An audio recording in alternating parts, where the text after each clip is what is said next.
Bonjour à tous et bienvenue dans ce nouveau module pour notre programme Biohacking Body Mind Spirit, le Grand Reset. Aujourd'hui, nous abordons un sujet qui touche à notre alimentation quotidienne. Les produits laitiers. Sont-ils vraiment essentiels pour notre santé ou au contraire devrions-nous les éliminer de notre alimentation? Dans cette vidéo, je vais vous expliquer pourquoi il pourrait être bénéfique de supprimer les produits laitiers de votre régime, quels sont les effets potentiels sur votre corps et pourquoi certaines populations semblent les tolérer mieux que d'autres. Commençons par un peu d'histoire. La consommation de lait animal remonte à environ 10 000 ans, avec le développement de l'agriculture et la domestication des animaux en Eurasie. Cependant, si l'on regarde ensemble l'ensemble de l'évolution humaine, consommer du lait d'autres espèces est relativement récent et loin d'être universel. La majorité des adultes dans le monde sont en réalité intolérants au lactose, ce sucre naturel présent dans le lait. Cela signifie qu'après l'enfance, leur corps cesse de produire le lactase, la lactase, l'enzyme nécessaire pour digérer le lactose. Il s'agit d'une adaptation génétique qui s'est principalement produite chez les populations d'Europe du Nord et de certaines régions d'Afrique, où la consommation de produits laitiers a persisté et s'est évidemment normalisée. Passons maintenant aux effets des produits laitiers sur notre corps. Il existe plusieurs façons, plusieurs raisons pour lesquelles vous pourriez envisager de supprimer les produits laitiers de votre alimentation. Les problèmes de digestion en premier lieu, comme je l'ai mentionné plus haut, l'intolérance au lactose est courante. Pour ceux qui en souffrent, consommer des produits laitiers peut entraîner des ballonnements, des douleurs abdominales, de la diarrhée et d'autres multiples inconforts digestifs. En second plan, on a l'inflammation.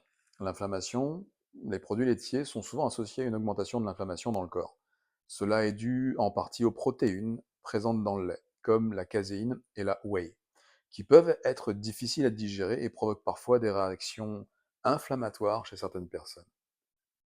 En troisième point, nous avons les problèmes de peau.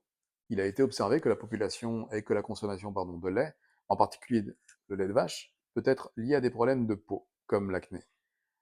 Si vous avez l'acné juvénile à l'âge adulte, par exemple, vous pourriez vous poser des questions. Cela pourrait être dû aux hormones présentes naturellement dans le lait ou à celles ajoutées par l'industrie laitière.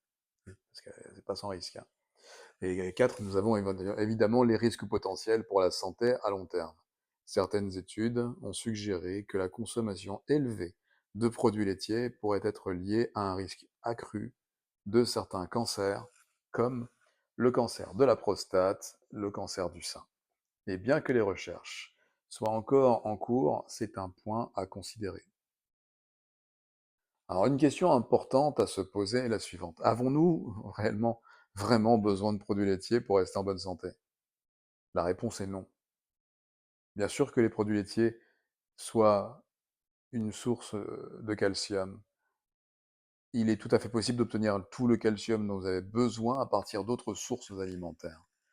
Les légumes verts à feuilles, par exemple, les amandes, les graines de chia, le tofu et certains poissons, comme les sardines, sont d'excellentes sources de calcium. De plus, avec une alimentation variée et équilibrée, il est possible d'obtenir d'autres nutriments que l'on associe traditionnellement aux produits laitiers, comme les protéines, les vitamines D et la B12. Alors, pourquoi certaines populations semblent-elles pouvoir consommer des produits laitiers sans problème? Tout est une question de génétique. Comme je l'ai mentionné plus haut, la tolérance au lactose est une adaptation qui s'est produite dans certaines populations qui ont consommé des produits laitiers sur plusieurs millénaires.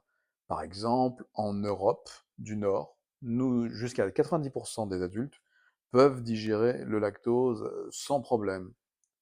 Cependant, dans d'autres régions du monde, comme en Asie de l'Est, en Afrique subsaharienne ou en Amérique du Sud, la majorité de la population est intolérante au lactose.